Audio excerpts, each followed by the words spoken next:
Vote मागेर जनतालाई बेवकुफ बनाउने तिनटैलाई तल लगाउनु पर्यो। चाइनाले चाहने बित्तिकै पनि के हुन छैन। भारत र चीनले चाहेर यहाँको जनतालाई सडकमा ल्याएर पैसा खर्च गरेर अनि जनमत सङ्ग्रह गराउन गयो भने संहिताको विरुद्धमा जान सक्छ। तर फेरि भारत के छ, संहिताको मामलामा भारत दुईटा ग्रुपमा छ। विदेशीको इसारा बिना कोही पुगेको छ एउटा पनि देखाइदिन्छ।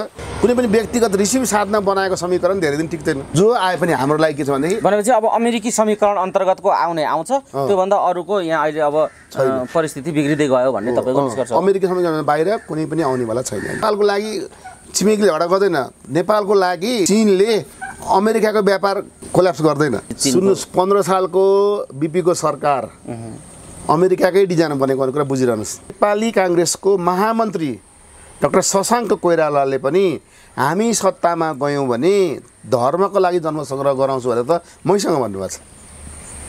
हेर्नुहोस् है, सोधेको थिएँ मैले, उहाँले मान्छेले हिन्दू धर्मको लागि भने उहाँको होइन, हिन्दू धर्म भन्नुभएको छैन उहाँले।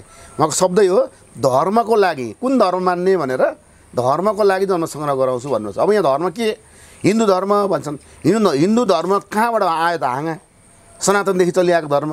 हामी के ओमकार परिवार भन्ने भन्छ। अलिकति भेगमा जाँदाखेरि बौद्ध धर्म यहाँ के छ, बौद्ध धर्मावलम्बीहरूभित्र पनि 7-8वटा ब्रान्च रहेछ। हेर्नुहोस्, बौद्ध धर्मको ग्रन्थहरू हेर्नुभयो भने हिनयान र महायान भन्ने हुन्छ होइन। हिनयान र महायान भन्ने जुन छ त्यसमध्ये एउटाले के छ भनेदेखि शिवलाई मेन मान्दछ क्या, शिवबाट आएको भन्छ। हामी पनि शिवबाटै आएको भन्छौँ। हामी शिवलाई मान्छौँ नि त हिन्दू धर्ममा पनि। अब त्यसैले अब कसैले शिवलाई मान्ने, कसैले अरूलाई मान्ने हुन्छ नि त। अनि यस किसिम किराँतहरू, हिन्दूहरू र बौद्धहरू तिनटैको मेन मास्टर त को त माथि भन्दाखेरि त शिव। शिव ओमकार, ओम भन्ने हामी शिवसँग कुरा गर्छौँ। त्यसैले ओमकार परिवार भन्ने बित्तिकै नेपालको किराँत, हिन्दू र बौद्धहरू एक मिलेर अगाडि बढ्न सकिन्छ। परम्परागत जुन सनातन धर्मको कुरालाई त्यसमा कुनै एउटा नामाकरण गरेर जान सकिन्छ। किन हिन्दू नामाकरण पछि गरेको हो नि त हो। होइन, तपाईँले हेर्नुभयो भने सुरुमा त हिन्दू भन्ने थिएन, पछि हिन्दू नामाकरण गरिएको। यी सबै प्रक्रियाले हेर्दाखेरि भारत के चाहन्छ भनेदेखि राजा भन्ने कुरा एबिसिडी पछाडि कुरा हो। गणतन्त्रात्मक हिन्दू राज्य पनि हुनसक्छ नि त।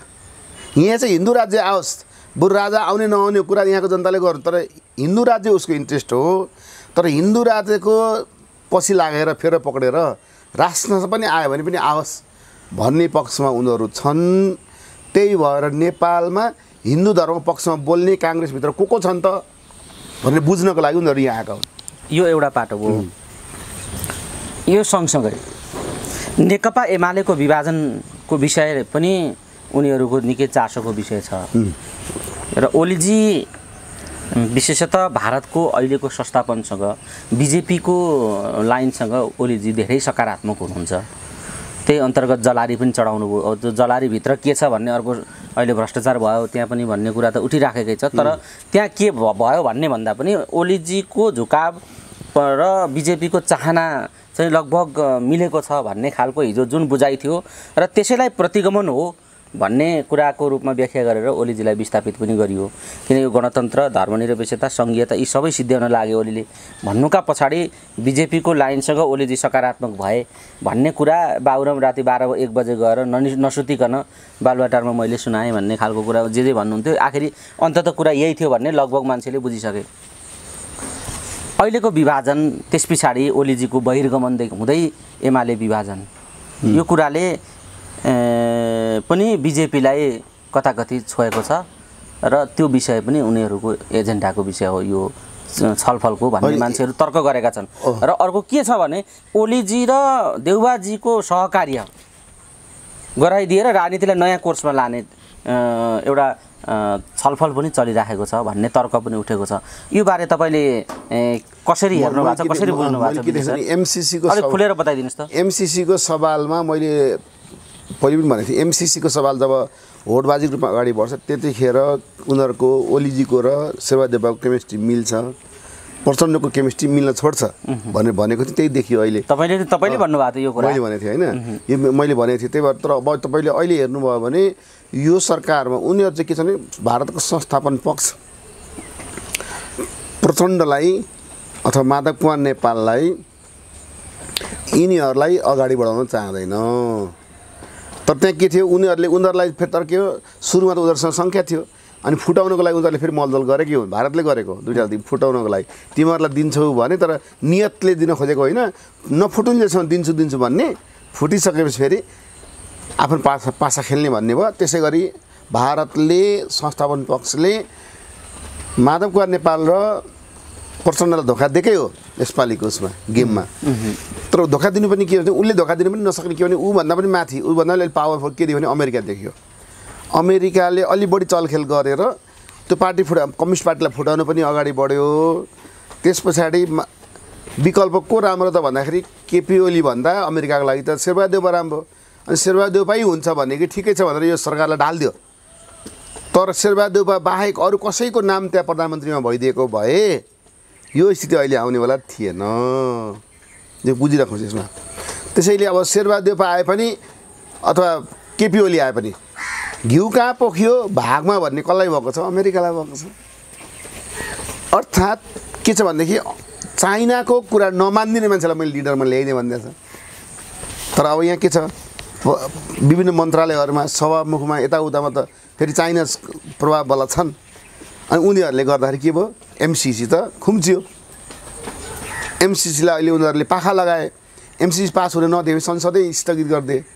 हेर्नुहोस् है संसदले स्थगित गरिदियो नि एमसिसी पास नदेखेपछि त अब यिनीहरूको पार्टीको विभाजन गरेर यिनीहरूलाई सरकारमा लाने। अनि त्यस पछाडि टुक्रा टुक्रा माओवादी एमाले भयो भने अथवा एमाले त अझै एउटा टुक्रा हुनु पनि बाँकी छ भन्छ मान्छेले। दुई टुक्रा छ नि त अहिले दोस्रो पुस्ताका नेताहरू जसले माधव कुमार नेपालले पार्टी फुलाएको मानेका छैनन् तर शेरबहादुर देउवालाई प्रधानमन्त्री बनाउन साइन गरेका थिए। ती नेताहरू आज बालकोट गएका छन् हेर्नुहोस्। र अल्टिमेटम पनि दिएका छन् ओलीजीलाई। अल्टिमेटमको हामीले अल्टिमेटम दिएको होइन भनिसक्यो उनीहरूले। मङ्गलबारसम्म अल्टिमेटम दिएको भने यो गलत कुरा हो हामी मिलौँ भन्ने खालको नि। 9 गते भित्रमा त शनाखत गर्न बोलाएको छ। 9 गते निर्वाचन आयोगले तिनीहरूलाई शनाखत गर्न बोलाएको छ। अनि 20% पुग्छ त माधव कुमार नेपालको भन्ने छ भने केपी ओली के चाहन्छन् भनेदेखि जे माग्छन् यिनीहरूलाई दिएर के माधव कुमार नेपालको 20% पनि नपुगाएर त्यहाँ हविगत देखाउने 9 गतेसम्म त्यो प्लानमा हिँडेका छन्। अनि त्यसो भए त्यो अवसर कसले बजाउनु खोज्दैछ भने दोस्रो पुस्ताको नेताहरू घरमा गएर लु नि त हामीले यो देऊ मागिरहेछौँ ल दिन्छु भन्लान् उसलाई अध्यक्ष बनाइदिन्छु भन्लान् फिर्ता होला अथवा 20% पुग्न दिँदैनन्। त्यहाँबाट फेरि उसले फेरि न्यू खोज्न थाल्लान् त्यो डेट एक्सपायर भइसकेपछि कि निर्वाचन आयोगमा जसरी भने 9 गते चाहिँ 20% नपुग्ने गरी उसलाई चाहिँ अल्झाउनु पर्नेछ। त्यो रणनीतिमा हिँडेको केपी ओलीको यो रणनीति दोस्रो पुस्ताको नेताले थाहा छ कि छैन भन्ने कुरा हो। अब मैले त थाहा पाएको छु भनेदेखि अब दोस्रो पुस्ताको नेताले थाहा पाउनु पऱ्यो। तर माधव नेपाल त्यो पक्षमा छैनन्। उनी दृढ भएर ओलीसँग सम्बन्ध विच्छेद गर्ने कुरामा लागे। किन माधव पटक्कै कन्भिन्स छैनन् उनी? त्यो तपाईँलाई भनिदिन्छु त्यो होइन। उनी दृढ भएर एक्लै बस्न लागेको होइन। उनी भन्छ पहिलोजना ह्याट्रिक गर्ने भन्ने भन्छ क्या। पहिलोजनालाई ह्याट्रिक गरेको भनेको यिनी पहिलो देउवासँग गए पार्टी अर्को खोले। अब यो पार्टी फेरि के गर्छ भनेदेखि नि यो पार्टीको नाम यसरी राखेको छ कि माओवादी पनि यसमा मिल्न सक्छ। त्यही भएर एकीकृत भनियो। जन्मिँदै एकीकृत त थिएन पार्टी त कसैसँग मिलेर बनेको त होइन। तर पनि उहाँले एकीकृत राख्नु भयो। प्रचण्डले न्वारण गरिदिएको नाम माधव कुमार नेपालले राखे भन्दा फरकै पर्दैन। यो प्रचण्डले न्वारण गरिदिएको नाम हो। अब त्यो एकीकृत राखेर गरेछ त उनीहरूले हिजो भर्खर माओवादीले आह्वान गरे सबै वामपन्थी पार्टीहरू मिल्ने भनेर पहल सुरु गर्ने भनेर गरिसके। भनेपछि उहाँ दर्ता हुन्छ दर्ताको मसी सुक्नु पाउँदैन। पहिलो वार्ता दिनुपर्छ भन्छ फेरि मिल्ने भनेर। किन मिल्ने भने उसलाई त विधिवत रूपमा एउटा पार्टीको रूपमा बनाएर ती सभासदहरूलाई जोखिममा नपारिकन ल्याउनु पर्ने छ। तर 14जना सभासदलाई कारवाही गर्छ कि गर्दैन भन्ने कुरा हो। अहिलेसम्म सभामुखले गर्नुभएको छैन। तर सभामुखले त 9 गते भित्रमा त जानकारी दिनुपर्छ। 9 गते भित्रमा निर्वाचन आयोगले त मागेको छ सभामुखसँग सभासद को हुनु भनेर। त्यतिखेर उहाँले के गर्नुहुन्छ धर्म सङ्कट छ। ठ्याक्कै विजय सर एउटा अब यो अध्यादेशको शिकार त सबै राजनीतिक दल हुने कुरा ढिलो चाँडो सबै हुने कुरा लगभग निश्चित छ। सबै त काङ्ग्रेस अहिले भएको छैन नि। अब काङ्ग्रेसलाई पनि यो रोग त सर्छ भन्ने एक थरी मान्छेहरू अड्कल गरिराखेका छन्। अब किनभने थोरै सङ्ख्याले पनि पार्टी विभाजन हुन सक्ने स्थिति त बनाइदिनु भयो देउबाजीले। त्यसो गर्दा अब काङ्ग्रेसमा के होला त्यो अर्कै कुरा हो। तर विशेषतः यसको असर कम्युनिस्ट पार्टीहरूमा पर्ने जस्तो देखिएको छ।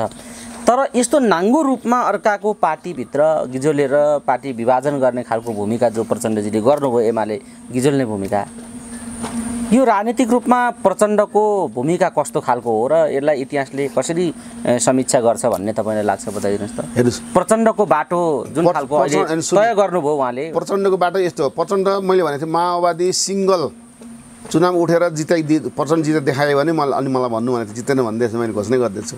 अनि उनले त त्यो अरूसँग मिल्नै पर्छ, अनि त्यो मिल्नका पनि तिनीहरूलाई फुटाउनै पर्यो। अब यहाँ के छ भनेदेखि यो तर एउटा बिरालोलाई चारैतिरको झ्याल ढोका बन्द गरिदियो भने त्यसले के त ङ्यारेर गर्छ नि त, धम्किन्छ नि त।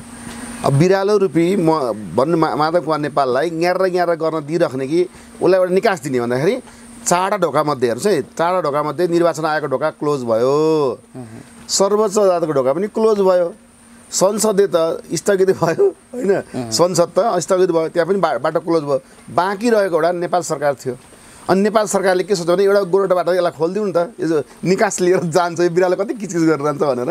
अनि उसले एउटा सानो ढोकाको बाटो खोलिदिएछ, अध्यादेश ल्याएर खोलेर एउटा गोरेटो बाटो खोलिदिएको हो। त्यसबाट निकास भएर जाने भए जाऊ है भन्दाखेरि माधव कुमार नेपाल पनि गए, मोहन ठाकुर पनि गए भने एउटा किचकिच त भएकै भनेपछि एउटा के दायित्व निर्वाह गरे क्या भने एउटा राजनीतिक निकास दिने काम गरे। यसले के हुने भयो भनेदेखि एक त सरकारलाई फाइदा हुने भयो, विदेशीलाई पनि फाइदा के हुने हेर्नुहोस् है। ठुलो पार्टी भने धेरै पैसा चाहिन्छ, थोरै पार्टी सानो पार्टी भयो भने थोरै पैसा हकार्न पाइन्छ। आँखा जुदाएर कुरा गर्न सक्दैन नि त्यो कति पार्टी तिमीको यति त 5 जना मिला पहिला थाहा छ नि मधेसमा के हो, मधेस पार्टी किन फुट्यो धेरै भन्दाखेरि इन्डियन एमएससीमा जान्थ्यो अरे मलाई मलाई मन्त्री बनाइदिनु पऱ्यो भन्थ्यो। कति दिनमा अब बस्ने मन्त्री बनाइदिनु पऱ्यो, 5 जनाको नाम लिएर आऊ न सभासदहरूको म मन्त्री बनाइदिन्छु भनेर राजदूतले भन्थ्यो अरे। अनि 5 जनाको नाम लिएर जान्थ्यो, उसले पनि 5 जनाको 5-6 आउँथ्यो नि त। अनि कुनैको सिफारिस चाहिँ 2तिरै हुन्थ्यो अरे क्या। अनि त्यसलाई सोध्थ्यो अरे उहाँ एमएससीबाट तपाईँको नाउँ तपाईँले 2तिर सिफारिस गर्दा कसलाई चाहिँ गरेको ओरिजिनल चाहिँ भनेर सोध्थ्यो अरे क्या। अनि त्यो 5 जना हुने बित्तिकै फुट्यो, 5 जना बित्तिकै मन्त्री दियो, 5 जना हुने मन्त्री दिने भएपछि अनि पार्टी फुटेपछि 6वटा भएको नि त्यतिखेर। अनि भने धेरै पार्टी फुटेको त्यही कारणले हो त्यतिखेर। पछि फेरि मिलाउने जुटाउने यता के भने केटाकेटीले एउटा गेम खेल्छ नि भत्काउने र फेरि मिलाउने। ठ्याक्कै भारतले र अमेरिकाले नेपालमा त्यो खेल्थ्यो। पछिल्लो चरण त चाइनाले पनि खेल्यो, कम्युनिस्ट दुइटालाई मिलाइदियो, तर फेरि यसले के फुटाइदियो भने गेम खेल्ने अमेरिका चाइना र भारत, हामी यहाँ चाहिँ फुट्ने जुट्ने कमाउने लुट्ने। सही कुरा चाहिँ के हो भनेदेखि विदेशीको इसारामा नगरे तपाईँ बताइदिनु कुनै पनि शक्ति नेपालमा सत्तामा पुगेको छ विदेशीको इसारा बिना कोही पुगेको छ एउटा पनि देखाइदिनुहोस् त। कोही विदेशीको इसारा अनुसार कोही गएको छैन। कोही गयो भने तुरुन्तै दुर्घटना भएको छ, तुरुन्तै त्यसलाई के भने हटाएको छ। भनेपछि हामी चाहिँ के छ भने विदेशीको कठपुतली भएर बसिरहेको छौँ। त्यसले तपाईँले अब प्रचण्ड भनेको त भारतको ज्वाइँ जस्तो पालेको मान्छे, भारतको भनेको भन्दा बाहिर जान सक्दैन किन उहाँको कमजोरीहरू भारतसँग टन्न रेकर्डहरू छ होइन। ती रेकर्डहरू आउट गरिदिन सक्ला। केपी ओलीको के अरे कमजोरीहरूको रेकर्ड अमेरिकासँग छ, त्यो आउट गरिदिन सक्ला भन्ने डर सबैलाई छ। त्यसै गरी नेपालको नेताहरू 1-2 जना अपवादको रूपमा होलान् ल होइन देशको लागि के गर्नुपर्छ भन्ने, तर इभेन राज परिवार पनि विदेशबाट सञ्चालित। कुनै न कुनै विदेशको आशीर्वाद लिएर टिकेको देखियो। तपाईँले हेर्नुभयो भने राणा शासन कोत पर्वबाट सुरु भयो। कोत पर्व कसले गरायो? राणाले गरायो भन्छ। कोत म्यासेकर भन्ने एउटा यत्रो 250-300 पेजको किताब छ। त्यो किताब पढ्नुभयो भने त्यतिखेरको यहाँको राजदूत जो थियो ब्रिटिस एम्बेसीको ओट निमित्त न्यायाधीश थियो के अरे राजदूत थियो, ओटले भन्ने थियो क्या। राजा त्यतिखेर कुदेर गयो अरे इन्डियन उसको ढकढकाउनलाई। अनि मलाई चाहिँ के अरे भेट्नु पर्ने छ भनेर गार्डले गएर भन्यो। राजा आउनुभएको छ, राजा आओस् कि जो आओस्, रातिको समय कसैसँग भेट्दैन भनेर उसले भेटिदिएन। हेर्नुहोस् है, यस्तो भएपछि के देख्यो भनेदेखि त्यो त उसले इसाराले गराएर छ। अनि उसले राणाहरूलाई आफ्नो इसाराअनुसार शासन गर्न लगायो। नेपाल चाहिँ राणाहरूले जे भने त्यही मान्थ्यो। त्यही भएर जङ्गबहादुरले तिब्बतसँग आक्रमण गरेको थियो। हेर्नुहोस् त्यो कसको इसारा भन्दाखेरि त्यही ब्रिटिसहरूको इसारामा उसले त्यहाँ आक्रमण गरेको थियो। अब यी सबै कुरा हेर्दा लास्टमा के भयो, जब भारतबाट ब्रिटिसहरूले भाग्नु पर्ने भयो, भारतमा जवाहरलाल नेहरू प्रधानमन्त्री भयो, उसले के भने अब त ब्रिटिसको हनुमानहरूलाई त्यहाँ बस्नु दिनु भएन शासनमा, ब्रिटिसको हनुमानको राणाहरू। अब यसलाई हटाउनु पर्यो भने के काङ्ग्रेस यता आइज भनेर बोलाएर पार्टी नै गठन गरायो इन्डियामा। यहाँ आन्दोलन गर्नुपर्छ। उसले के भने अब नेपालमा राजा र पार्टीलाई सँगसँगै लानुपर्छ भनेर काङ्ग्रेसलाई उता बोलाएर पार्टी खोल्न लगायो, वामपन्थीहरूलाई उता राखेर गएर पार्टी खोल्न लगायो। हेर्नुहोस् दुइटै इन्डिया पार्टी खोल्न गयो, सबै उनीहरूको प्रतिनिधिहरू उपस्थित भएर गरेका छन्। हतियार दिए के तालिम दिए सबै दिए। अनि उनीहरूलाई आन्दोलन गर्ने 6 सालमा भयो सङ्गठन भयो काङ्ग्रेसको, 7 सालमा आन्दोलन गर्न पठायो सशस्त्र आन्दोलन गर्न। अनि राजालाई पनि भाग्न लगायो, राजदूतावासमा बोलायो, फेरि लिएर दिल्ली लग्यो। अनि राणाहरूलाई पनि बोलायो, ल आइज वार्ता गर भनेर के भने त्रिपक्षीय त्यसमा गरिदिएर दिल्ली सम्झौता गरेर नेपालमा प्रजातन्त्र आयोग घोषणा गरिदियो। उहाँ दिल्लीबाट आन्दोलन सक्सेस भयो है। यहाँ त केही नहीं, यहाँ त के भने जाऊ आन्दोलन गर्दै गर, लड्दै गर भन्ने मात्रै हो। एउटा देखाउनु पऱ्यो, विश्वलाई देखाउँदाखेरि त जनताले आन्दोलन गरेर देखाउनु पऱ्यो। उसको स्वार्थ के थियो? राणाहरूलाई अब गेट आउट नेपालमा, मैले भनेको चिन्ने, मैले हली बनाउन सक्ने राजा र पार्टी दुईटालाई सँगसँगै लिएर जान्छु भनेर नेहरू डक्ट्रिन पारित भयो। तर अब के गर्यो? मातृका कोइराला हजुर कि हजुर गर्छ इन्डियनसँग, बिपी कोइराला आँखा जुदाएर कुरा गर्छ बा, हट यसलाई त प्रधानमन्त्री बनाउँदैन भने सुरुमा कसलाई बनाइदियो? मातृकालाई बनाइदियो। मातृकालाई किन बनाइदियो? मातृकाले यति हजुरिया गर्यो कि, यति गुलामी गर्यो कि बोर्डर के 17 ठाउँमा त के अरे चाइनिज बोर्डरमा लगेर भारतीय सेना राखेको नि मातृकाले। तँ त कति गुलामी गर्नु भन्नु त अब। किन्तु प्रधानमन्त्री दियो, उपहार दियो, मलाई प्रधानमन्त्री भनेको सपनै विपरीत प्रधानमन्त्री देखाइदियो होला उसले। अनि उसले त्यो उपहार पायो। अब अर्को कुरा हेर्नुहोस्, त्यस पछाडि पटक पटक जो मन्त्री प्रधानमन्त्री हुँदै हुँदै गए, चेन्ज गर्दै यसलाई उसलाई गर्दै गर्दै गए। लास्टमा 15 सालको चुनाव भयो नि त। 15 सालको चुनावमा फेरि के गरे? काङ्ग्रेसलाई सहयोग गरे। भारतले चाहन्थ्यो सुवर्ण शमशेरलाई प्रधानमन्त्री बनाऊ, तर बिपी कोइराला हट्टी थिए, मलाई नै दिनुपर्छ भनेर माग्न थाले। अनि ल नि त 6 महिनालाई भन्नु सहमति भयो। 6 महिना तपाईँ बस्नुहोस्। ठ्याक्कै यो अढाई वर्ष भएको थियो नि ओलीले प्रचण्डको जस्तै। 15 साल त्यस्तै भएको थियो। 6 महिना बिपी कोइरालालाई दिने, त्यस पछाडि सुवर्ण शमशेरलाई प्रधानमन्त्री बनाउने भनेर फिक्स भएको। 6 महिना भयो छोड्दैनन्, 12 महिना भयो छोड्दैनन्, 18 महिना भयो छोड्दैनन् बिपीले। त्यस पछाडि सुवर्ण शमशेरलाई रिस उठ्यो। सुवर्ण शमशेर त्यो जुन कु भयो त्यो दिन त इन्डियामा गइसकेको थियो नि, थाहा छ नि तपाईँहरूलाई। पहिले थाहा थियो उसलाई, उनी लागिसक्यो बाटो। त्यति मात्रै होइन, 74 जना सभासद मध्ये त्यतिखेरको काङ्ग्रेसको 38 जनाले राजालाई लेखेर दिए यसलाई हटाउनु भनेर, बिपीलाई हटाउनु भनेर। 38 जना सांसद लेखेर दिए। 36 जना मात्रै उतातिर बिपीतिर अल्पमत चाहिँ पऱ्यो नि। त्यो अल्पमत पऱ्यो भनेर सुवर्ण शमशेरलाई राखिदिए हुन्थ्यो। लगभग अहिले ओलीको कार्यकालमा जुन घटना घट्यो लगभग त्यस्तै घटना त्यो बेला घटेको थियो। हो ठ्याक्कै त्यो घटना मान्छेले बुझ्दैन कि मान्छेले। अनि त्यही भएर त्यसैले गर्दा म के देख्छु भनेदेखि हट जसरी ओलीले देखाए अनि ओली अहिले तल लागे, त्यस्तै हट बिपीले देखाए, बिपी तल लागे। अब यहाँ के कुरा आउँछ भने बिपीले 15 सालको 17 साल त भयो। 17 सालको बेलामा के गरेछ हेर्नुहोस्, बिपीलाई किन हटायो भन्ने कुरा दुईवटा कारण तपाईँले बताइदिइसकेको छ। के छ भनेदेखि नेपाल, तिब्बत, भुटान र सिक्किमको एउटा बफर स्टेट एउटा संस्था बनाउनुपर्छ भनेर बिपी कोइराला लागे। भारत झस्कियो, चाइना पनि झस्कियो, तिब्बत त म लिन्छु भन्दै चाहिँ बाहिरले यस्तो गर्दैछ। अनि यो केले गर्दा पनि अमेरिकाको डिजाइन त फेरि हेर्नुहोस्, उसको विचार थिएन त बिपीको। अमेरिकाले पनि यो चाँडै बफर स्टेट बन, नत्र तिमीलाई दुईटालाई खाइदिन्छ, हामी बरु फन्डिङ गर्छ भनेर उसले भने। उसले प्याट बोलिसकेपछि पत्रिकामा छापियो। छापिसकेपछि इन्डियन एम्बेसडर कुद्दै गयो अरे एयरपोर्टमा, तपाईँले बोलेको सही हो के हो यो भनेर। अनि त्यसमा के गलत छ त भनेर त्यसबाट यसलाई अब ठिक लगाउनुपर्छ भन्ने भयो। युएनको एउटा सम्मेलनमा गएको, अब सम्मेलनमा भारतले के छ त मेरो भनाइअनुसारले बोलिदियोस् भन्ने धारणा। तपाईँले के बोल्नुहुन्छ लेखेर दिनुहोस् है मलाई भने, लेखेको बेला मलाई देखाउनुहोस् भने स्क्रिप्ट। बिपीलाई रिस उठेछ, मसँग स्क्रिप्ट माग्ने यो जवाहरलाल भनेर उसलाई त अब रिस उठ्यो। अनि उसले के गर्यो, नलेखिकन भाषण गरेर रिस उठेर उसले हेर्दा माग गरेर रिसाएर नलेखिकन भाषण गरेर त्यसो तेरो पख पलाएछ भन्ने भएर उसले के गर्ने, उसले पनि राजालाई ग्रिन सिग्नल दियो, उता चाइनाले पनि दियो। किनभने तिब्बत पनि उसले बफर स्टेट बनाउँछु भन्दैछ। अनि दुईतिरबाट केही नभएपछि के भयो त, अनि महेन्द्रलाई कु गर्न सजिलो भयो र महेन्द्रले सजिलै कु गरिदिए।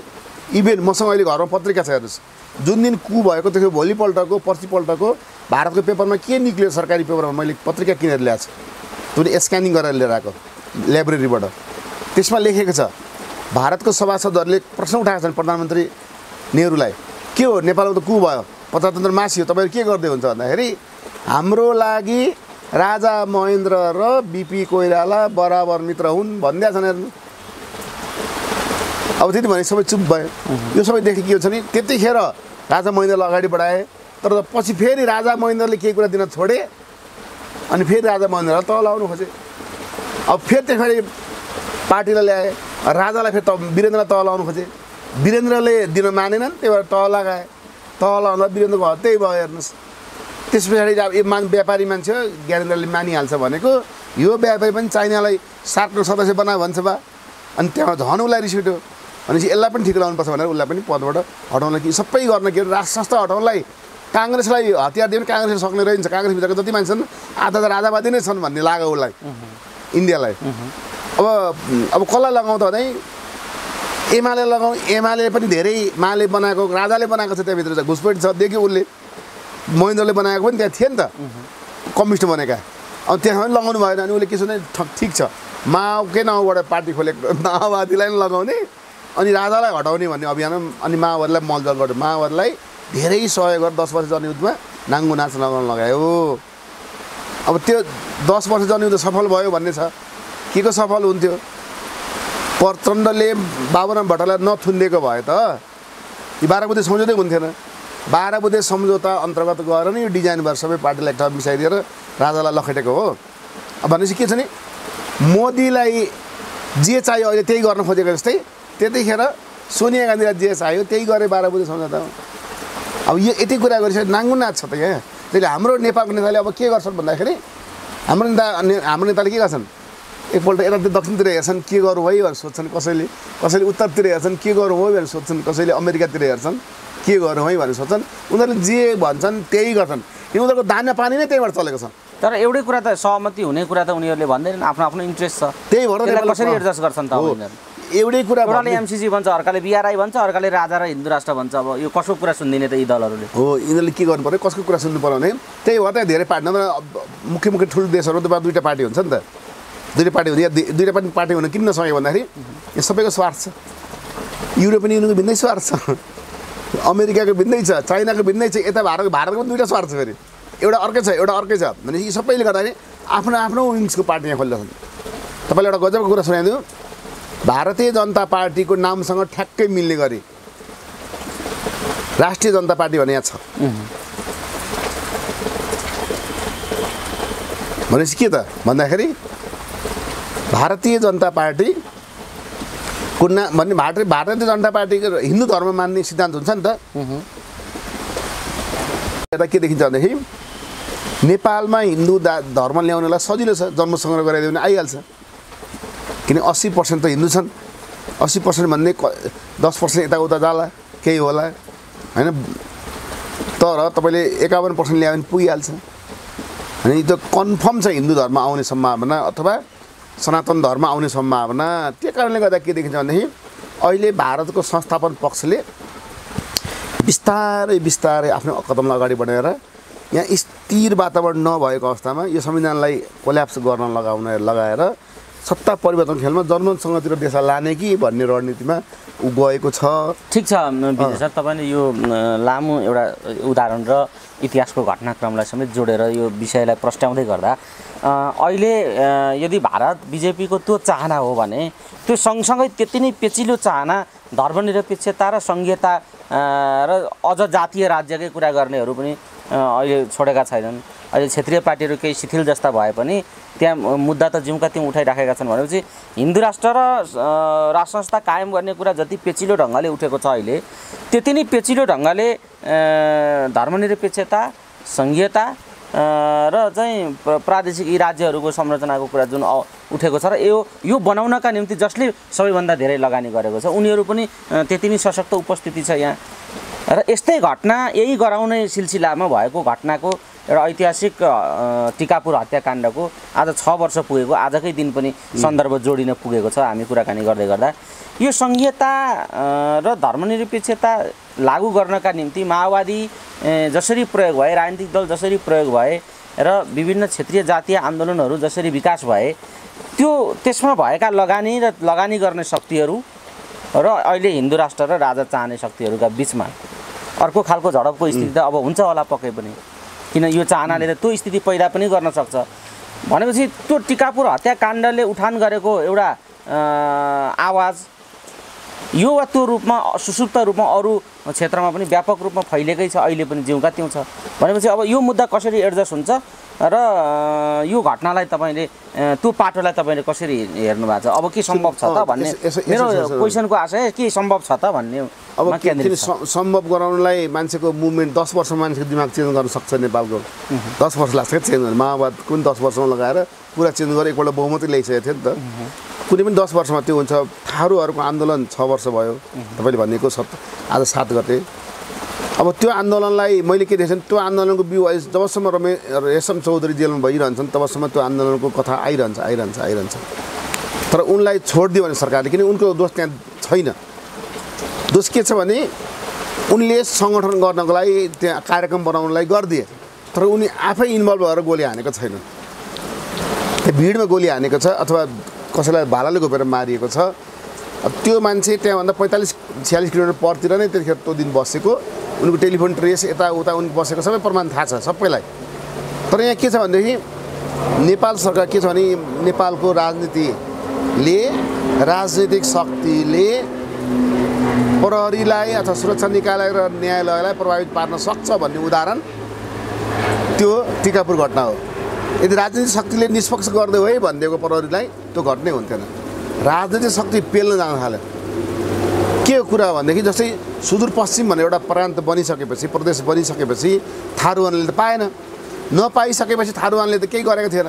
तर जुन दिन घोषणा उठेको भोलिपल्ट भदौ 4 गते के गरे भनेदेखि धनगढीदेखिको सुदूरपश्चिम मान्नेहरूको ग्रुपले जुलुस लगाउने भयो।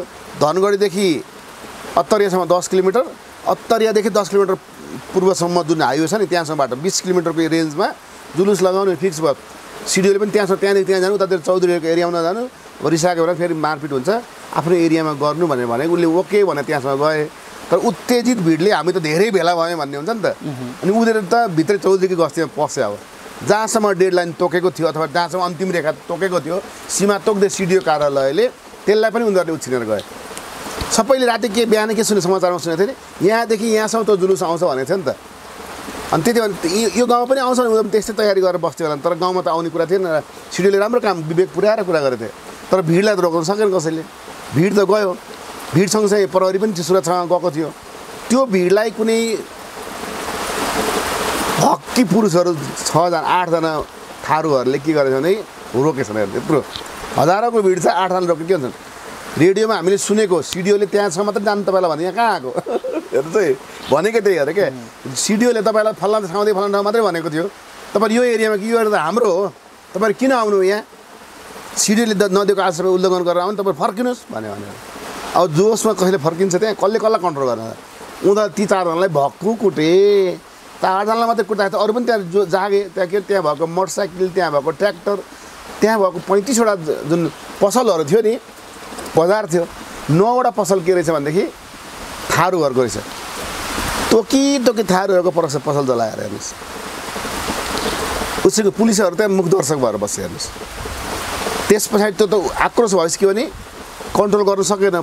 प्रहरीले कर्फ्यू लगायो, सेना आयो।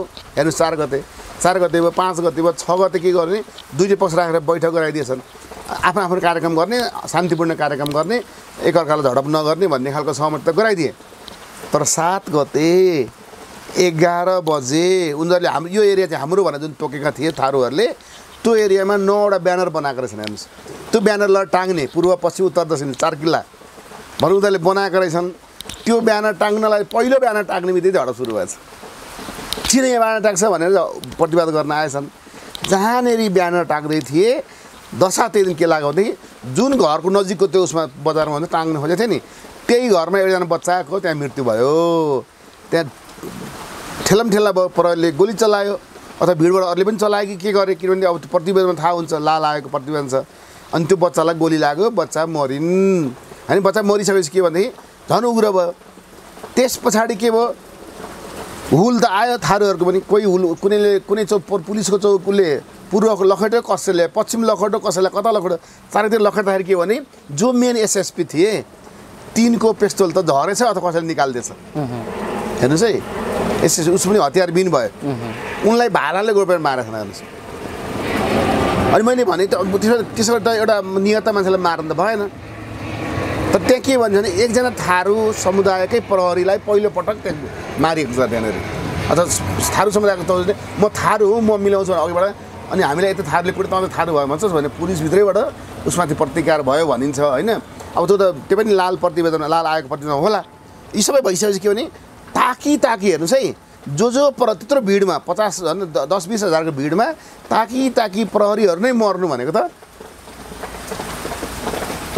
त्यत्रो भिडमा घाममा त अरूलाई पनि लाग्नु पर्यो अरू पनि मर्नु पर्यो नि त ठ्याक्कै प्रहरी मारेको छ भने के भने कसले मार्दा नै त्यो थारूहरूले ब्यारल मात्रै टाङ्ने कुरा थियो उनीहरू आउलान्न हतियार उठाउनुपर्छ भन्ने थिएन तर के रहेछ भने त्यतिखेर 1 बजेतिर एउटा टोली दक्षिण 4 किलोमिटर बोर्डरभन्दा 4 किलोमिटर उत्तरपट्टि भएको घटना हो बोर्डर एरियाबाट 50 जना जति मान्छे हतियारसहित भित्र पसेर इन्डियाबाट त्यतिखेर तपाईँले विप्लव समूह त थिएन त्यतिखेर हाम्रो के अरे हाम्रो जुन मोहन वैद्य समूह भिन्नै फुटेर बस्नु थियो उहाँहरूको समर्थकहरू पनि थारूहरूलाई के अरे सहयोग गर्नुपर्छ भनेर त्यहाँ केही मान्छेहरू सबैतिर भेला भइदिनु भएछ अनि त्यो जुन किसिमले त्यो प्रहरीहरूलाई मारिएको छ नि त्यो मार्दाखेरि प्रयोग भएको जुन डिजाइन छ नि त्यो उनीहरूलाई के अरे परिबन्ध पार्ने जस्तै चक्रव्यूहमा फसाउने हुन्छ नि अभिमन्युलाई त्यसै उनीहरू त्यो मान्छेहरूलाई प्रहरीहरूलाई सुरक्षाकर्मीहरूलाई चक्रव्यूहमा बनाउने काम चाहिँ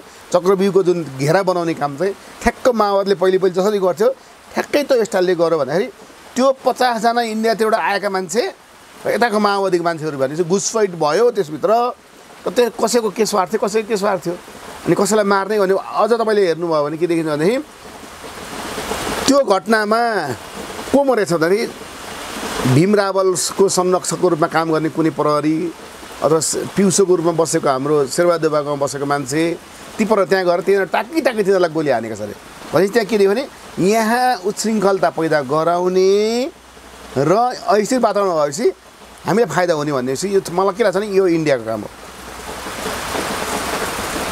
किन इन्डियाको तपाईँले भन्नु होला मलाई फेरि है किन इन्डियाले नेपालमा के बेनिफिट छ त त्यो गरेर इन्डियालाई त्यहाँ इन्डियाले किन गरे तपाईँ बताउ इन्डियालाई नेपालमा स्थिरता नल्याउने स्थिरता नआओस् र यहाँको सरकारलाई कमजोर बनाउने र आफूले आफ्नो हैकम चलाउने तपाईँलाई हेर्नुहोस् न बताइदिन्छु जतिखेर वीर नेवाङ भन्ने एकजना व्यक्ति तपाईँहरू सोध्नु होला वीर नेवाङ पहिलो व्यक्ति हो जसले लिम्बुवानको लागि लिम्बू भाषाको प्रचार गर्न 2टा गाउँमा प्रचार सुरु गरेको थिए पञ्चहरूले पक्रेर थुनिदिए पञ्चायतकालको कुरा गर्दैछु अनि एकजना मान्छेले लिम्बुवानको जुन छ नि खेस कुनै मन्त्री के अरे हुनुहुँदो रहेछ पञ्चायतकालमा उहाँको रिलेसन पर्ने अनि फल्ना राजा नेरी गर्ने भनेर हुकुमी के अरे हजुरी गरेर राजालाई बिन्ती चढाएर त्यो मान्छे यस्तो आफ्नो भाषाको लागि गरेको हजुर त्यसलाई चाहिँ छुट्याइदिनु पर्यो भनेपछि राजाको आदेशमा त्यसलाई छुट्याइयो भागेर कहाँ गयो दार्जिलिङ गयो दार्जिलिङमा गएपछि त्यहाँको रहेका मान्छेले अब यही मौका बजाउनु पाइन्छ भनेको लागि हेर्नु फकाइ फुलाइ गरेर राजीव गान्धी नेर लिएर गयो राजीव गान्धीले के भनेर उहाँलाई भने 6 करोड क्यास लानुहोस् हतियार कति चाहिन्छ साथीहरू सम्पर्क गरेर लानुहोस् तर स्वतन्त्र लिम्बुवानलाई लड्नुहोस् भनेको अरे 6 करोड दिन्छु भन्दा थक्क पऱ्यो कि उसले मेरो बायोडाटा के बताइदिए यिनीहरूले कोनी होइन हुन्छ नि के बताइदिएको नि यिनीहरूले मलाई त यत्रो पैसा दिन्छु भने मैले 2टा गाविस मात्रै गरेको अब भरे मैले नसक्यो भने मलाई यसले फेरि सिद्धै होला भने डर उहाँलाई भयो अरे भित्र मनमा चाहिँ मसँग मैले उहाँको इन्टरभ्यू गरेको छु अनि उहाँले के भन्नु भनेदेखि त्यसो भए हुन्छ चाहियो भने हामी लिन आउँछौँ भनेर समर्थनै गरेर त्यहाँ उम्किनु त पर्यो अनि आउनु पर्यो अरूले साथीले कराए किन नलेको पैसा भनेर होइन तर अब कराए पनि के उसलाई डर भयो सोझो त अब लिम्बूहरू त सोझै हुन्छन् मान्छेहरू त अनि त्यसै उहाँ फर्केर आउनुभयो भनेपछि स्वतन्त्र लिम्बुवानलाई लड भनेको एउटा घटना त्यहाँ भयो हेर्नुहोस् थारूहरूको थरुवान क्षेत्र कुरा गर्छु तपाईँलाई नेपालगञ्जबाट 30 किलोमिटर पूर्व हुलाकी सडकमा एउटा घरमा म गएको छु हेर्नुहोस् घर हेर्दाखेरि राणाको दरबार जस्तो छ लाइसेन्सवाला बन्दुकधारीको घर हो घरमा छिर्दा गेटमा पनि घोडामा चढै छिर्नु त्यत्रो ठुलो गेट छ गेट हेऱ्यो भने गेटमा 2टा पहरेदार बस्न गार्ड बस्नलाई त्यो भिन्दै बनाएको छ गेटमै बन्दुक बोकेर बस्नलाई त्यस्तो घरभित्र 50 सालमा सशस्त्र समूह मधेसमा पहिलो गठन भएको। त्यो घर देखेर म छक्क परेँ। लुक्ने ठाउँहरू देख्न म त पुरै घर मैले भिडियो खिचेको हेर्नुहोस्। अनि जसले नेतृत्व गर्थ्यो उता उसलाई त माओवादीले मारिदिएपछि, तर उनको छोरा थिए, उनको घरमा डायरीहरू थियो, के अरे कविताहरू धेरै लेख्नुहुन्थ्यो। त्यति एरियाको फेमस हुँदो रहेछ। पहिले के हुन्थ्यो भने त्यो उहाँ बसेपछि वरिपरि कुनै पञ्चायती भयो भने 5 गाउँमा सबै उहाँको यस्तो भयो भने भन्न आउँथ्यो, उसले जे डिसिसन गर्यो त्यही मान्थ्यो अरे। त्यस्तो भइकम्बाको मान्छे सशस्त्र समूह किन खोल्नु पऱ्यो हेर्नु नि, त्यहाँ बताउँछ। सशस्त्र समूह 50 सालमा खोले। त्योभन्दा अगाडि उनी खोल्नुभन्दा अगाडि राजीव गान्धी बाँचेकै बेलामा उनी राजीव गान्धीको अब इन्डियनहरूले उसलाई बोलाएर लगे, अब यहाँ के गर्नु पऱ्यो भन्ने भयो नि त। राजीव गान्धीसँग भेट गराइसकेपछि के गर्ने अरे भनेदेखि तपाईँहरूलाई कति हतियार चाहिन्छ, कति पैसा चाहिन्छ हामी दिन्छौँ, तपाईँहरूले थारूवानको लड्नुहोस्, मधेसको लागि लड्नुहोस् भनेर हामी सहयोग गर्छौँ भनेर उसले भन्ने भेटघाट गराइदिएर। तर हाम्रो अहिले चुनावमा घुमिएको थियो त्यतिखेर। अब अहिले हामी चुनावमा छ, चुनाव सकेपछि तपाईँ आउनुहोस् भनेर राजीव गान्धीले भनेको थियो अरे। तर राजीव गान्धी चुनाव गएर मरिहाल्यो बम विस्फोट भएर, होइन। तर त्यही पनि यिनीहरूले चाहिँ के गरे, ऊ मरेको भए पनि उसले आश्वासन थियो, उसलाई जसले लिएर गएको थियो। अनि त्यो लिङ्कका आधारमा उनीहरूले पार्टी यहाँ 50 सालमा खोले। भनेपछि कसको आशीर्वाद, यता कसको आशीर्वाद, चाहे पूर्व होस्, चाहे पश्चिम होस्, चाहे मधेस होस्, जहाँ अथवा काङ्ग्रेसै किन नभनु, कम्युनिस्ट पार्टी किन नभनु, सब उनीहरूको आशीर्वाद। किनभने जसको पनि टार्गेट के थियो, राजालाई कमजोर बनाउने, यहाँको राष्ट्रियतालाई कमजोर बनाउने, जात बिचमा लडाउने र भएका नदीहरू खुसु ट्र्यापमा पारेर लिने। अब यही रणनीति अन्तर गइसकेपछि त तपाईँले अघि मैले भने जस्तो यिनीहरू किन गर्छ त भारतले भन्नुभयो नि त, पहिल्यै गर्दै आएको छ बाबा, इक्जाम्पल छ। ठिक छ विजय सर, यो जुन दुर्घटना मैले तपाईँलाई जोडेको छु, आज 6 वर्ष पुगिसकेको घटनालाई मैले किन यो उठान गरेको छु भने आखिर यही सङ्घीयता र धर्मनिरपेक्षताका नाउँमा जातीय राज्य अर्थात् थारूहट राज्य चाहिन्छ भन्ने नाममा त्यत्रो हत्याकाण्ड भयो हिजो। त्यो घटनाबाट पाठ सिक्नुपर्छ कि पर्दैन, अब कति संवेदनशील छ यो विषय भन्ने कुरामा मैले जोड्न खोजेको। पाठ सिक्छन् बाबुराम भट्टराई विद्वान भन्छौँ हामीहरू, होइन। तर बाबुराम भट्टराई जुन पार्टीमा गए, नयाँ शक्तिमा गए, कता गए, के गरे, अहिले जनता समाजवादी पार्टीको हालिमुहाली गर्न खोजेछन्। त्यो पार्टी एकीकरण हुँदा भारतले गराइदिएको थियो नि, त्यहाँ फेरि त्यसको दस्तावेज हेर्नु त, नेपालमा 11वटा प्रदेश बनाउने भनेछ, अहिले फेरि 7वटा पुगेन, त्यहाँ छ दस्तावेजमा 11वटा प्रदेश बनाउने भनेछ। भनेपछि के त भन्दाखेरि भारतलाई अझै पुगेको रहन्छ, अझै 800 जिल्ला भन्ने पनि थिए। त्यही त 800 जिल्ला बनाउनु पर्छ भन्ने मन्त्री पनि थिए यो देशमा। अब हामीले त्यो बाबुरामजी 11 प्रदेश होइन 14बाट 11 ल्याएका हुन्, उनले पनि 14 भन्दै थिए पहिला, होइन। अब यस्ता खालका गतिविधि गर्ने राजनीतिक नेता र पार्टीहरूले जन्माएका उपज हुन् यी सबै चिजहरू। तर अब अहिले सङ्घीयता र धर्मनिरपेक्षताको विरोध गरेर हिन्दू राष्ट्र र सङ्घीयता चाहिँ खारेज गरेर हिन्दू राष्ट्र र धर्मनिरपेक्षता खारेज गरेर एउटा खालको संयन्त्रमा फेरि आउने खालको एक्सर्साइज गर्ने हो भने त्यो घटनाबाट शिक्षा लिनुपर्छ कि पर्दैन, नेपाल कुन ठाउँमा जान्छ, फेरि यो कता लानका निम्ति यो यात्रा हो भन्ने एउटा प्रश्न। मैले तपाईँ फेरि भन्छु, भारतीय नीति र इन्डियन नीतिको कुरा गर्दै थिएँ नि। बाबुराम भट्टराई भारतीय नीति पक्षको होइनन्, पेपरमै लेखेर उनले झगडा सुरु गरे देखिहाल्नु भयो। मोदीलाई सपोर्ट गर्दैन बाबुराम भट्टराई भने काङ्ग्रेस आएको नजिकको मान्छे। त्यो त उनको स्ट्याटस र अहिले भइराखेका बवन्डरले पनि देखाउनु थाहा पाउनु भयो, होइन। त्यो उनले यो विभिन्न सङ्घीय राज्यहरू बनाउने, बढी बनाउने भनेको नि त्यो इन्डियन पोलिसी हो। तर भारतीय पोलिसी, मोदीको पोलिसी त टुक्रा टुक्रा पार्ने छैन। बरु मोदीले नयाँ नीति के लिएको थियो भने 2+1 को नीति लिएको थियो चाइनासँग। चाइनाले 2+1 को नीति उसले स्वीकार गरेका थिए, अथवा नेपालको महत्त्वपूर्ण डिसिसन गर्दा हामी दुईजना मिलेर गर्ने भन्ने थियो। त्यसैले भारतले पहिले चाहेको थियो, तर मोदीले संहिता चाहेको छैनन्, यो कुरा बुझ्नु पर्यो। र उनले यहाँ हिन्दू धर्म चाहेको छन्, राष्ट्र संस्था भएर संहिता हुँदैन, मिल्दैन क्या, दुईवटा केमिस्ट्री मिल्दैन। र चाइनाले पनि यहाँ संहिता चाहेको छैन। तर संहितालाई पनि के हुन त, संहिता बालक अवस्थामा छ, बालक अवस्थामा त ठिक भएन भन्नु पाइँदैन, बाल अधिकार हनन भएको जस्तै संहिताको पनि हनन हुन्छ नि त अधिकार। तर रवैया के छ भनेदेखि दिने बेला छैनन्, जसलाई दिएको छ तिनीहरू पनि लुट्ने मात्रै गए। छ। ठ्याक्कै हामी कुराकानीको अन्तिम चरणमा छौँ। जस्तो भारतले अहिलेको जुन भारत छ संस्थापन पक्ष अहिलेको, र चीन अहिलेको बिजेपी सरकार र चीनको सी जिनपिङ सरकार, यो दुईटै सरकार नेपालमा धर्मनिरपेक्षता र संघीयताको पक्षमा छैन भने अब यसलाई बदलेर कोर्स करेक्सन गर्ने दुईटा छिमेकीको जो चाहना, इन्ट्रेस्ट छ, त्यो पुरा भइहाल्ने सम्भावना कतिको छ? किनभने यहाँ त फेरि त्यसको ठिक्क विपरीत अर्को खालको संयन्त्रको सरकार बनेको छ। फेरि सबैभन्दा डर मान्नु कुरा के छ भने सुन्नु, यो विषय कतिको निकट छ बताइदिनुहोस्। सुन्नुहोस्, अब यहाँ चाइना र भारतले भनेर मात्र यहाँ केही हुनेवाला छैन। अब फाट पनि हल्लिँदैन तिनीहरूले भने बेला, कुनै कुनै आन्दोलन गराइदेलान्, विस्फोट गराइदेलान्। तर यहाँ अब अमेरिकाले भनेअनुसार चलिरहेको छ। यहाँको राज संस्थाभित्र पनि अमेरिका प्रवेश गरेको थियो पहिलेदेखि। पहिले तपाईँलाई बताइदिउँ, त्यो 15 सालको चुनावमा बिपी कोइरालालाई चुनाव खर्च दियो अरे के अमेरिकाले। हेर्नुहोस्, त्यो पनि चुनाव खर्च उसँग लियो भनेर पनि भारत रिसाएको। चुनाव खर्च लिए राजा महेन्द्रले थाहा पाएर हेर्नुहोस्। अनि राजा महेन्द्रले बोलाएर के भनेर भनेदेखि तपाईँहरू हाम्रो बिपीलाई चाहिँ पैसा दिने, हाम्रो उठ्ने मान्छेलाई पैसा नदिने, तपाईँ हामीलाई पनि दिनुहोस् पैसा माग्यो अरे क्या। अनि उसलाई पनि पैसा दियो अरे भन्छ। राजा पनि पैसा माग्न थाले।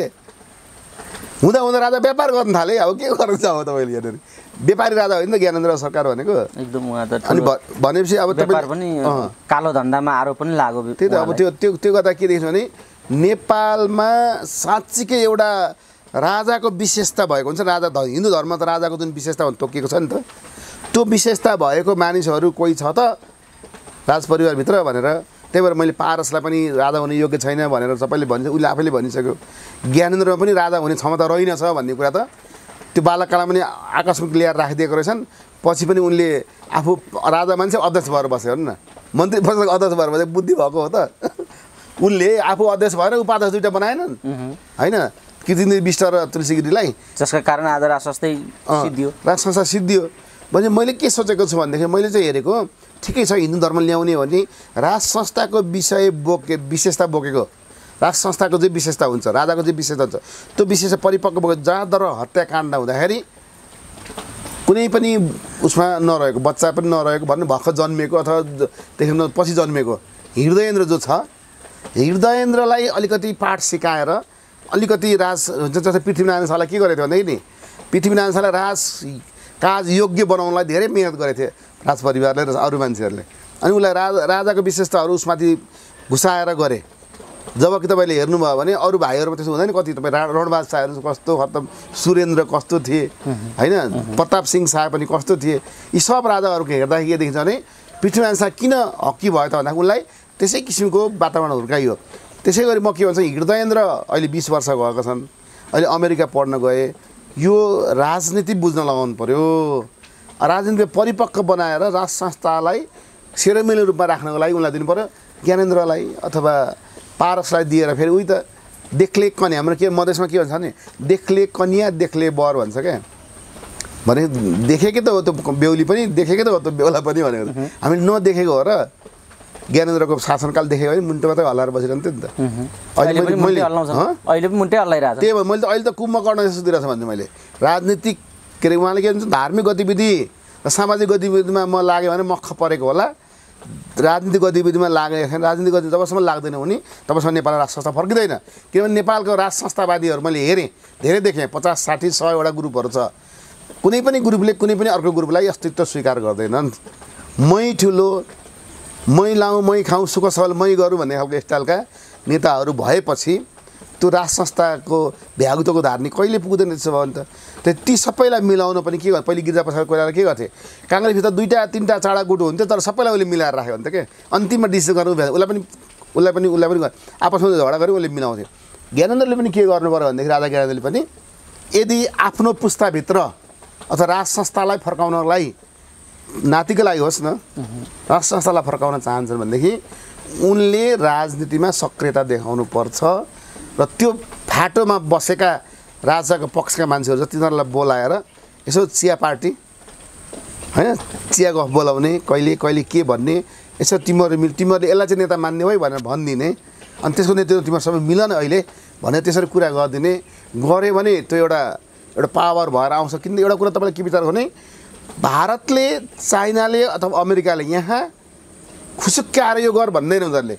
तपाईँहरू पहिले मास देखाउनुहोस् न भन्छ क्या। 7 सालको आन्दोलन पनि भारतले गराएको, तर मास देखायो भनेर मास देखाएको। 46 सालको आन्दोलन भारतले गरायो, मास देखायो भने मास देखाएको। हेर्नु चाहिँ अनि 62-63 आन्दोलन भारतले गराएको, तर मास देखाएन, मास देखाएको मात्रै यताबाट। मास देखाउने खर्च बरु उसले दिन्छ, मास देखाउने खर्च दिन्छ बरु।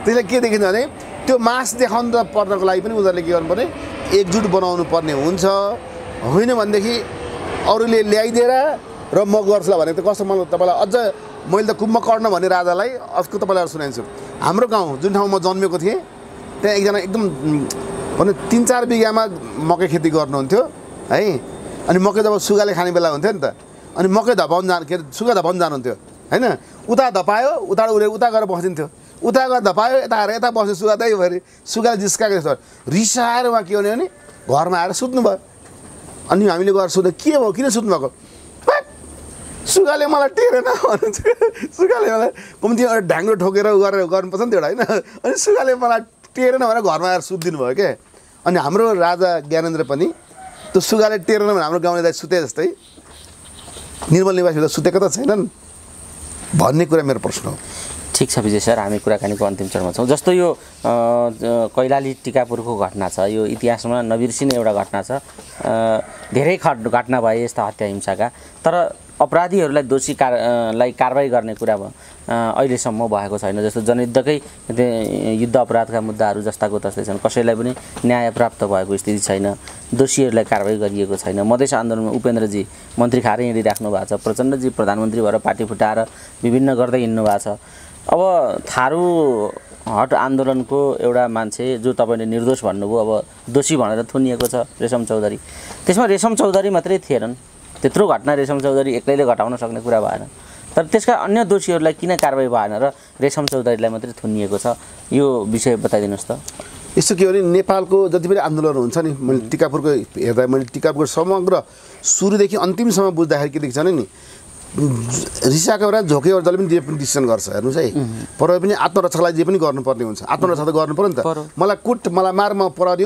सहन्छु भन्नु त पाइएन होइन त्यसै बेला त्यहाँ प्रहरीको हत्या भएको छ एउटा वर्दीधारी नेपाली कर्मचारीको हत्या भएको छ त्यो त ठुलो केस हो त्यसमा हामीले गर्नु मिल्छ तर हत्या जसले गरेको हो त्यसलाई चाहिँ कारबाही गर्नुपर्नेमा अर्को मान्छेलाई फसाउने काम चाहिँ गर्नु हुँदैन यहाँ के देखेँ भने मैले त्यो घटनामा नेपालको सुरक्षा निकाय र नेपालको न्यायालय दुईटै राजनैतिक पार्टीबाट प्रभावित भएका छन् जसले गर्दा त्यो अहिलेसम्म सल्टेको छैन यहाँ के देखिन्छ त्यो घटनामा कुनै पनि आम पब्लिकको दोष छैन त्यो घटनामा राजनीतिक व्यक्तिहरूको दोष छ कहाँबाट सुरु त 1 महिना अगाडिदेखि तपाईँलाई भन्छु 1 महिना अगाडि नै उपेन्द्र यादव राजेन्द्र महतो अनि यो अमरेश सिंह यी 3 जना गएर भाषण गरेर एउटा शहीद भयो भने 50 लाख दिन्छौँ हेर्नुहोस् है थारूहरू अहिलेसम्म तिमीहरू शहीदै भएको छैन मधेस आन्दोलन त्यत्रो शहीद भए पहिले तिमीहरू शहीद त हो मरेर देखाऊ अनि हामी थारू अनुसार त ल्याइदिन्छौँ भनेछन्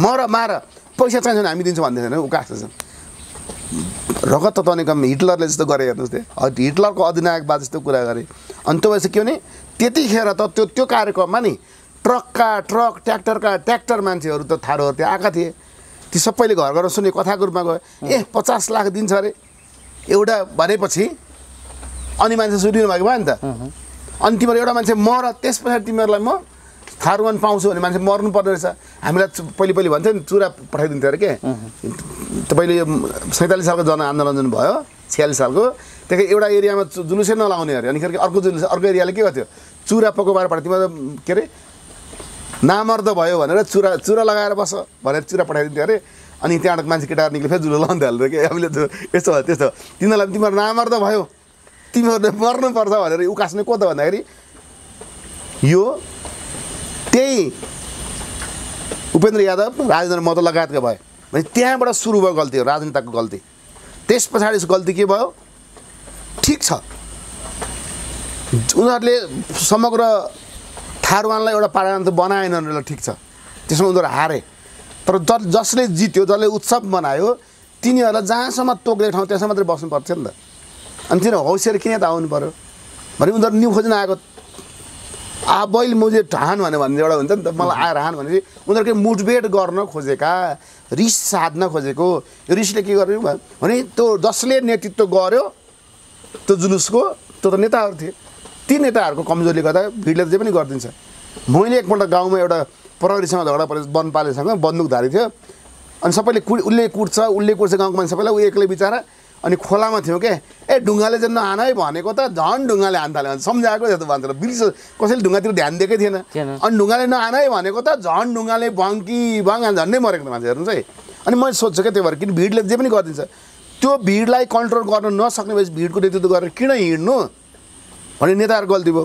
त्यस पछाडि फेरि के भयो ती नेताहरूले 4 गते झगडा गरे 5 गते 6 गते 7 गते गरे घटना भएको छ फेरि 8 गते फेरि घटना भएको छ यी सबै नेताहरू एक ठाउँमा बसेर एउटा सहमति वातावरण ल्याइदिएर रेशम चौधरीलाई नफसाइदिएको भए अहिलेसम्म यो घटना यसरी बढ्ने थिएन डाक्टर साहब ठ्याक्कै अब यी विषय कानुनी रूपमा छन् उहाँ छुट्नु होला या के होला त्यो टुङ्गेला तर आज त्यो घटनालाई सम्झिनुपर्ने दिन पनि भएको हुनाले यति चर्चा गरियो जाँदै जाँदै अब नेपालमा कस्तो किसिमको राजनीतिक परिघटना अगाडि बढ्न सक्छ दृश्य कस्तो छ र अब समीकरण कसरी अगाडि बढ्छ बताइदिनुहोस् त किनभने अब अहिलेको तपाईँले भनेअनुसारको कुरा यदि अहिलेको कोर्स छिमेकीहरू एकातिर अर्कातिर बदल्न चाहन्छन् भने अहिले यही समीकरण अब रहिरहन्छ भन्ने कुराको कुनै ग्यारेन्टी पनि देखिएन यदि त्यस्तो हुने हो भने यो समीकरण कसरी जान्छ अब राजनीति कसरी अगाडि बढ्न सक्छ यसको चित्र के देखिन्छ बताइदिनुहोस् त यो समीकरण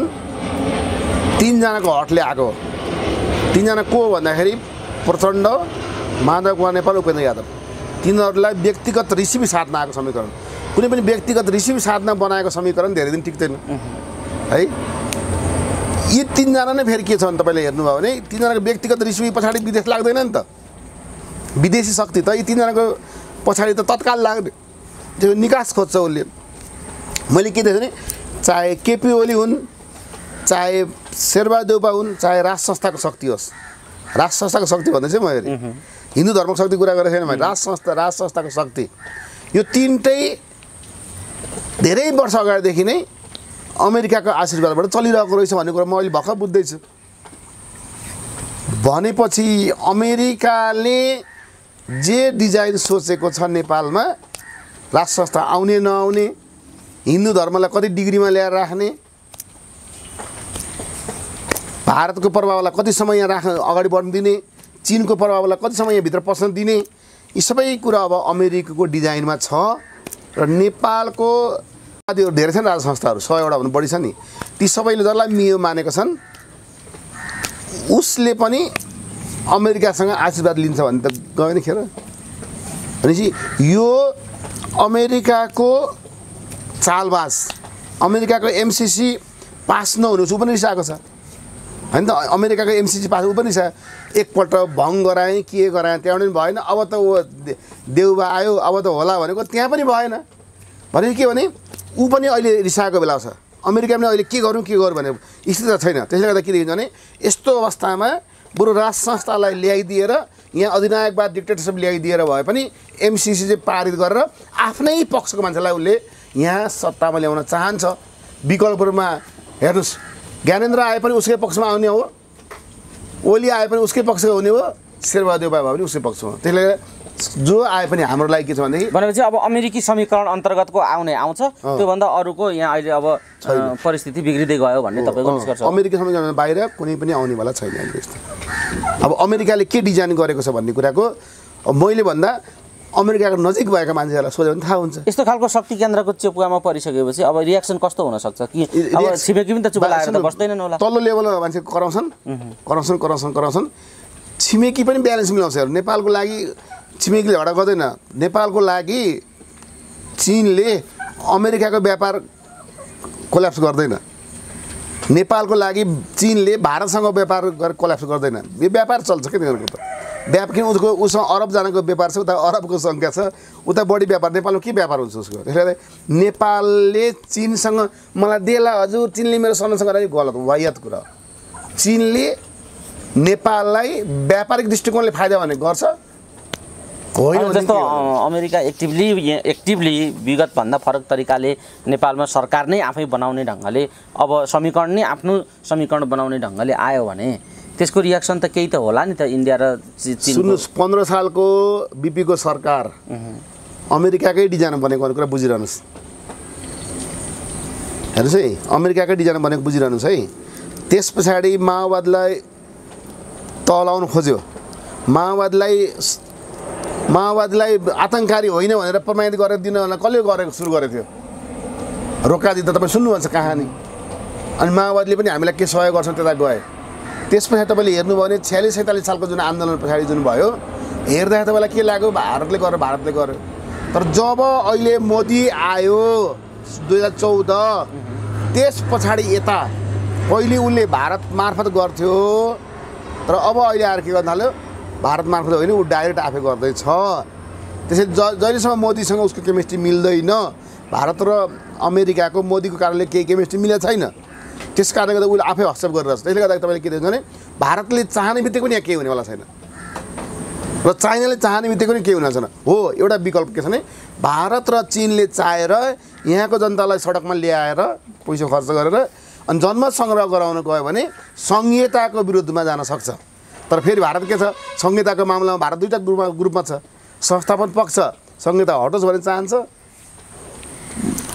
त्यो इन्डियन पक्ष अथवा तपाईँको 12 बुँदे सम्झौताको पक्ष र इन्डियनहरू अझै यो संहिता अथवा प्रान्त 7 मात्रै कम भयो 12-11 बनाउँ भन्दैछ भने यही कुरा हामी चाहिँ तरल स्थिति भएको कारण पनि यही हो त्यसले गर्दाखेरि अब यो ओलीले देउबाले निकास देलान् प्रचण्डले निकास देलान् हो भन्ने होइन सबैलाई के भने कुन चाहिँ विदेशीलाई रिसाएर आफू प्रधानमन्त्री हुन पाए हुन्थ्यो भन्ने त बच्छ यस्तो बेला आम नागरिकले जनताले चाहिँ कसरी सोच्नुपर्छ हो जनताले नेपालको माटो सुहाउँदो सिद्धान्तलाई अवलम्बन गर्नेहरूलाई अगाडि बढाउनु पर्यो कुनै निर्वाचनमा र माओवाद अथवा लेलिनवाद अथवा मार्क्सवाद भनेर भोट मागेर जनतालाई बेवकुफ बनाउने तिनटैलाई तह लगाउनु पर्यो हस् विजय सर अमूल्य समय दिनुभयो यो समय र यो महत्त्वपूर्ण संवादका लागि यहाँलाई धेरै धेरै धन्यवाद दिन चाहन्छु